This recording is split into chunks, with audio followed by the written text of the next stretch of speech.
Yeah, sure. Have you ever felt like that? Like you was like threatened in a workplace because of your sexual orientation?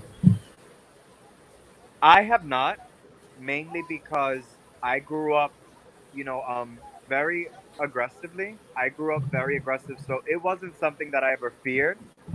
Um, but then again, I also had to learn on my own how to remove aggression from the workplace because I've had many managers that I worked for be afraid of me simply because they knew that, and I had to learn that, right? That was part of growing up ignorant, but they were afraid of how I would react to them, and I had very bad experiences with coworkers that were homophobic, and essentially, I've lost many a job because of that.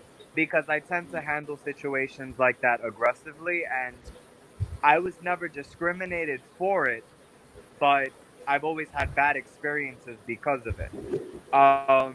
Most of my colleagues and friends have had opposite reactions to that, where they could clearly see, the way that they were treated as opposed to other employees in the workplace. They were treated a lot like their voice didn't matter, or they would experience things like when employees would all be together, sort of like the guys would be removing themselves from the gay individual in the room, but like be surrounding themselves around lesbians or women that were tomboys and dressed or appeared like men.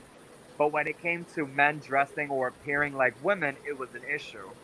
Um, I think the heterosexual community that we live in sort of accepts me a lot more because growing up, I never embraced my femininity by choice. I think it was definitely a survival tactic, kind of like, everyone knows how to learn how to fight to survive in the hood, or people would learn how to, wield a gun in states where it's legal.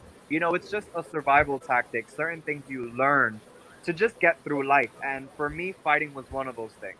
Living in the hood, growing up, in the hood, I find it amazing that despite I went through a rough childhood with the heterosexual community, specifically the Latino and Black community, despite my rough upbringing, I'm proud of myself that I never held onto any hate, where I can say I still want to build this bridge with these communities and help them understand how we do not have to be enemies.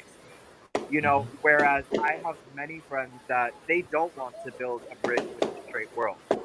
They don't want to build a bridge, with even their parents. And this becomes, a reluctant issue in the LGBT community where some people just don't want to even embrace their parents or some family members because of the homophobia that they experienced in their upbringing.